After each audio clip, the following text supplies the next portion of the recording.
It's finally time for a change. Freebie. Hey, how's it going, everybody? Welcome to Freebeat, where I post new music-related content every single day, so if that sounds good to you, hit that subscribe button, ring that notification bell. Let's get started. So, anyone who caught my latest live stream concert, or I guess watched it after the fact, basically, if you made it all the way through, first of all, thank you so much. Second of all, you saw the teaser at the end for the next live stream concert, which is Freebeat Live Clash of Fools, which is Friday, April 2nd, 7 p.m. Pacific Standard Time. Anyway, with a new live stream concert to prepare for, I've decided that, I'm kind of forced. I have to make some new music, right? We don't want the same show over and over and over. So with the new music, I want to feature some instruments that I haven't really used in my full tracks before. And one of those is right here, which is the Behringer Model D, a clone of the Mini Moog. And the second one, believe it or not, is the Arturia Microfreak. I have not really used the Microfreak in a full track before. I think the Halloween show had one song that might have used one sound from the Microfreak, but both of these powerhouse instruments have basically gone untouched in my music. And I was trying to figure out why, and then it kind of hit me. Both of these devices don't live on my desk. They live in their cases kind of stored away until I need them for a video. So we are going to change that today and come up with a new desk setup, I think. So since I make YouTube videos, my desk usually stays, I'm going to zoom the camera out here, there we go. My desk usually stays relatively empty, save for the piece of gear that I'm working with if I need to film or shoot thumbnails or whatever. It's basically the piece of gear. Then I've got my Zoom H5, which there's my mic cable, and then, everything else running to the computer and whatever. That's my audio interface and all-purpose recorder. That's basically what I have on my desk. It's just empty. Except for lately, I've been storing the model cycles by itself just on top of the desk.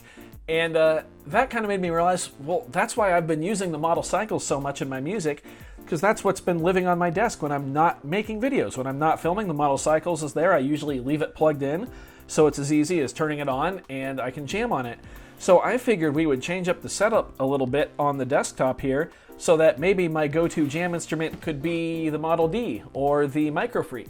So let's go ahead and do that. I'm going to slide the model cycles under the desk onto my nightstand. If you didn't know, my bed is like right there. So it's the nightstand under the desk. Let's go ahead and get the Model D in the picture here. I've already got it plugged in. And we'll plug it into audio there, into the Zoom. There we go. So we've got that. We do need a controller. So let's work on that. Let's see. We'll go with like a KeyStep 37. Basically, there's no real script for this video, but I want to talk about how you can set up your setup in a way that inspires you to get outside your comfort zone. So hopefully you guys all have noticed by this point, my comfort zone is drums.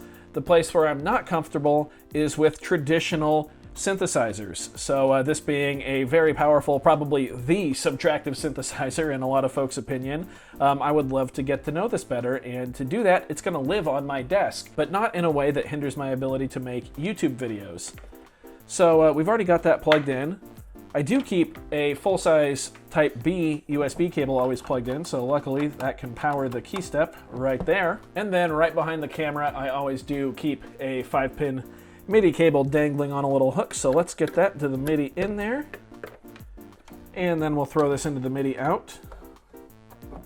And there we are. We can power both of these on. We're ready to go, ready to play. That is pretty nice. So now I want to see how fast I can switch this setup out with the Microfreak, because for me that's what's going to make this work, is the ability to swap between these instruments very quickly, as well as very quickly giving myself a space to film in. So let's power things off, unplug the KeyStep.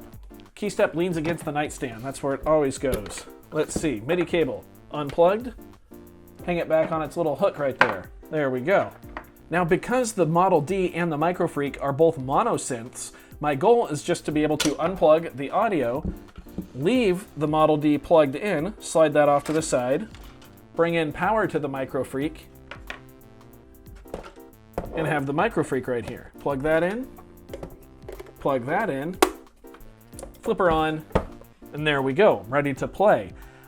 That is pretty cool. This worked out way better than I thought. I think this setup is really going to help me get creative with two instruments that I don't use nearly enough. Let's go ahead really quick and try this in reverse. So we'll swap the Model D for the Microfreak. Just like that. Bring in power to the key step. Oh yeah, this is going to be so much nicer. I can already tell this is going to really, really work for me. Now, of course, I could control the Model D with the Microfreak actually via the CV or via MIDI, but I think I like the key step sequencer a little bit better than the Microfreak's. Just gives me a little more control. And there we go. We're ready to go on the Model D. The cool thing is this setup only uses one audio input on my Zoom H5. So the next scenario I need to figure out is how to film videos. So once again, we'll unplug everything.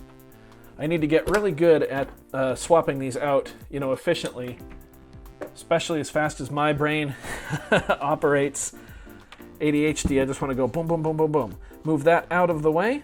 And what's cool about this is I can remove that 1/4-inch cable, slide the Behringer out of the way.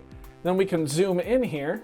We're ready to plug this 1/4-inch cable into whatever we're going to record with. Or, since the Zoom H5 has 2 inputs, I can also have the other one be an 1/8-inch cable. So I could be ready to make a video, say, something like the Korg Monotron delay. There we are. Tuck that up there. We're ready to go. We transformed. We can even zoom the camera in further. Now it just looks like another one of my normal videos. How cool is that?